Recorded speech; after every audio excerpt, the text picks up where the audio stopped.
साथियों, आज मैं एक सच्ची घटना को सुनाने जा रहा हूं, जो कि उत्तर प्रदेश के जौनपुर जिले के कमरुद्दीन गांव का है, जिसमें एक लड़का 30 अक्टूबर 2024 को सुबह करीब 7 बजे मंजन कर रहा था। अचानक उसने चिल्लाना शुरू किया। माँ की आवाज़ को लगाकर वह चिल्लाना शुरू किया, माँ माँ माँ। जब उसकी आवाज़ को उसकी माँ ने सुना, वह तुरंत भागते हुए घर से बाहर आकर देखी तो जो उसका लड़का था, उसका सिर अलग और धड़ अलग पड़ा हुआ था। इस घटना को देखकर माँ चिल्लाने रोने लगी और साथ ही उसके बहन भी वहाँ पर आ गई। साथियों, जो ये लड़का था अपने 5 बहनों में से एक इकलौता भाई था और जिसकी 30 अक्टूबर सुबह 7:30 बजे गर्दन काट कर हत्या कर दी गई। जब इस घटना की सूचना प्रशासन तक गया तो प्रशासन में कई अधिकारी वहां पर आ गए, चाहे वह डीएम हो, एसपी हो, सीओ हो, पुलिस हो। कई अधिकारी वहां पर मौके पर पहुंच गए। साथ ही ये जब घटना हुआ तो आसपास के लोग भी सड़कों पर उतर आए और उन लोगों ने प्रशासन से मांग करना शुरू किया कि ये जो आरोपी है इसको जल्द से जल्द सज़ा दिलवाया जाए, इसका इनकाउंटर किया जाए और इसके घर के ऊपर जो है बुलडोजर चलवाया जाए।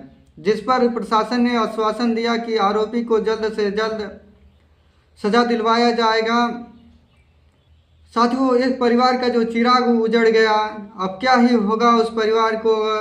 उस परिवार के आरोपियों को अगर सज़ा भी दिलवा दिया जाए तो उससे कोई फ़ायदा तो होगा नहीं। एक सबक तो मिल सकती है, क्योंकि इस घटना का अगर किसी ने सुना होगा तो वो इस तरह की घटना को अंजाम देने के से पहले कई बार सोचेगा। साथियों, उस परिवार का तो अब चिराग ही उजड़ गया, मगर जो ये आरोपी हैं इनको जल्द से जल्द सज़ा दिलवाने ये प्रशासन का काम है। इस पर कार्रवाई की जाए। इसके पीछे के जो जितने भी आरोपी हैं उन सभी आरोपियों को गिरफ्तार करके उन पर कार्रवाई जल्द से जल्द होनी चाहिए। ये तो उस परिवार के साथ जो है अन्याय हुआ ही है। साथियों, जब इस घटनाक्रम का खुलासा हुआ तो सभी लोग इसको जानने के लिए, इस घटनाक्रम के पीछे की कहानी को जानने के लिए आगे आए और जो इस घटनाक्रम को अंजाम दिया उसको सलाखों के पीछे पहुंचाने की जो है मांगे किए। चाहे वो गांव के लोग हों, चाहे वह सोशल मीडिया पर एक ही चर्चा चल रही है कि जल्द से जल्द आरोपी को इनकाउंटर किया जाए या फिर उस पर कार्रवाई करके उसको जेल भेज दिया जाए और साथ ही उसके घर पर जो है बुलडोजर की कार्रवाई होनी चाहिए। साथियों, जब ये सब सारी घटनाक्रम का जब खुलासा होता है तब आप सभी को जानकर हैरानी होगी कि आखिर इतनी छोटी सी वजह के खातिर इतना बड़ा अंजाम को कोई कैसे कर सकता है। साथियों, ये बात है 30 अक्टूबर 2024 की सुबह का। ये रामजीत यादव होते हैं, उनका एक इकलौता बेटा होता है जिनका नाम अनुराग यादव होता है। सुबह 30 अक्टूबर को उसकी गर्दन को काटकर तलवार से उसकी हत्या कर दी जाती है। उसका उम्र करीब 16 वर्ष था। वह अपने 5 बहनों में से एक इकलौता भाई था। 30 अक्टूबर को सुबह वह मंजन कर रहा था और जब उसने माँ की आवाज़, अचानक उसने माँ की आवाज़ लगाना शुरू किया। जब उसकी माँ उसकी आवाज़ को सुनकर बाहर आई तो उन्होंने देखा कि उनके लड़के का सिर अलग और धड़ अलग पड़ा हुआ है।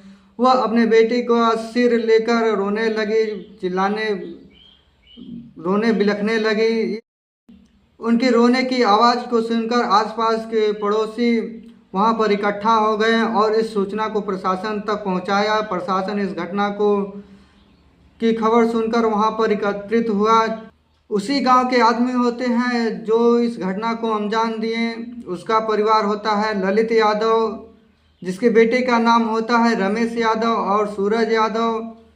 ऐसे 4 से 5 लोग थे जिनके हाथ में, किसी के हाथ में गड़ासी थी, किसी के हाथ में हंसिया थी, तो किसी के हाथ में चाकू थी, तो किसी के हाथ में तलवार थी।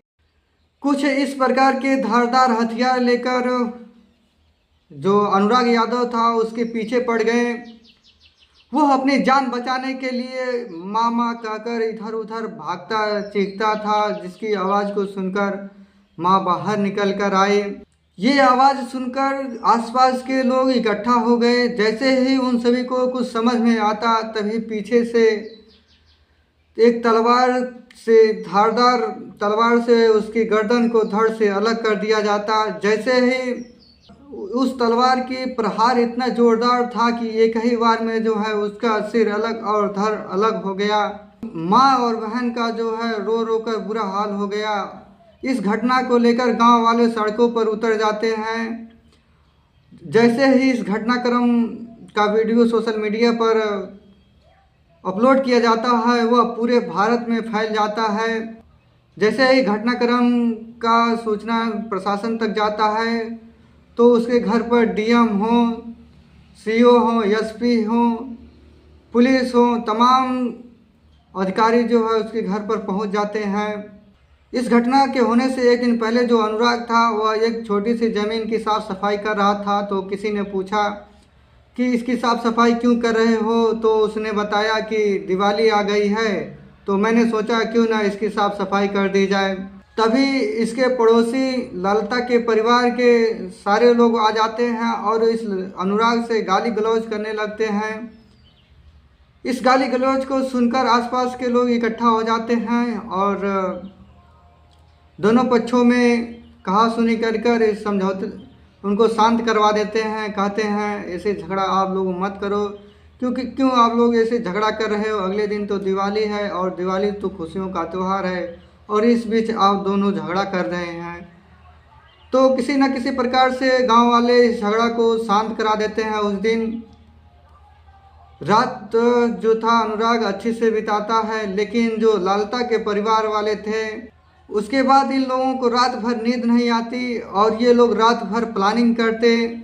सुबह होता, सुबह करीब 7:30 बजे जैसे ही अनुराग को बाहर देखते कि अनुराग दातुन कर रहा है, सभी लोग, ललिता के परिवार के लोग अपने हाथों में धारदार हथियार लेकर उसको घेर लेते हैं और पीछे से उसकी गर्दन काटकर तलवार से उसकी हत्या कर देते हैं। यह घटना सोशल मीडिया पर वायरल हो जाता, जिसके बाद से सभी लोग इस घटनाक्रम की पीछे की कहानी को जानने का प्रयास करने लगे। दरअसल इस घटनाक्रम का शुरुआत 40 साल पहले होती है, जिसमें रामजीत यादव और ललिता यादव के परिवार के बीच में एक छोटी सी ज़मीन के चलते लंबे समय से एक विवाद चलता आ रहा था, जिस ज़मीन के टुकड़े को लेकर इन दोनों परिवार के बीच अक्सर कहा सुनी हुआ करते थे। जो ललिता यादव था वह थोड़ा दबंग टाइप का था और जो रामजीत यादव था वह थोड़ा सा साधारण परिवार के थे। इनके 5 लड़कियां थीं और एक इकलौता बेटा था। इन सभी के बीच एक ज़मीन के टुकड़े को लेकर 40 साल से विवाद चल रहा था। उस ज़मीन की कीमत वहाँ के ग्राम प्रधान ने बताया कि करीबन 1 से 1.5 लाख था। हालांकि वहाँ के जो ग्राम प्रधान थे वो इस ज़मीन के विवाद को सुलझा दिए थे, उनमें समझौता करा दिए थे कि तुम्हारा ज़मीन यहाँ से यहाँ तक है, तुम्हारा ज़मीन यहाँ से यहाँ तक है, और इस पर दोनों जो थे अपनी अपनी बाउंड्री लगवाए हुए थे। लेकिन जो ललिता दबंग टाइप का इंसान था और जो ग्राम प्रधान ने उस ज़मीन की समझौता करवाया था, वह समझौता उसके मन मस्तिष्क में कांटे की तरह चुभ रहा था और उसने ठान लिया था कि मेरा घर बनेगा तो इसी ज़मीन पर बनेगा, चाहे उसके लिए मुझे कुछ भी करना पड़े। उसके बाद से यह इतना बड़ा दबंगई दिखाने लगा, एक ही साल में उसके ऊपर 16 मुकदमे करवा दिया और इस घटनाक्रम के 10 दिन पहले ही 18वां मुकदमा वह दर्ज करवा देता है। दरअसल एक साधारण परिवार था और दूसरा दबंग परिवार था। जो दबंग परिवार था उसके परिवार में एक लड़का दरोगा के पद पर था, जिसकी वजह से यह रामजीत यादव के घर पर ही नहीं दबदबा बनाए थे, अपितु पूरे गांव में दबदबा बनाए हुए थे। उनसे कोई खास तरह से इनका कोई व्यवहार नहीं था। ये करीब गांव के कई जो व्यक्ति थे उन पर मुकदमा दर्ज करवाए हुए थे और अब इस घटनाक्रम में सभी आरोपियों को गिरफ्तार कर लिया गया है। जो ये जिसके बल पर ये दबंगई दिखा रहे थे, जो इनके परिवार में एक सदस्य जो था वो दरोगा के पद पे था, उसको भी गिरफ्तार कर लिया गया है और इस पर छानबीन चल रही है पुलिस के द्वारा। और पुलिस ने ये भी आश्वासन दिया है कि इन पर जल्द से जल्द कार्रवाई की जाएगी। साथ ही जो गांव वाले थे वह प्रशासन से अपनी मांग कर रहे हैं कि इसके घर पर बुलडोज़र चलना चाहिए और जो और आरोपी हैं उनको इनकाउंटर करना चाहिए। साथ ही जितने भी इस घटनाक्रम के पीछे के जिम्मेदार हैं उन सभी को जेल के हवाले कर देना चाहिए। साथ ही जो अब तक सूचनाओं के अनुसार से वहाँ के कई अधिकारी हैं जो सस्पेंड कर दिए गए, वहाँ के जो लेखपाल है वो भी सस्पेंड कर दिए गए हैं और ऐसे कई लोग हैं जो उनको पद से हटा दिया गया है।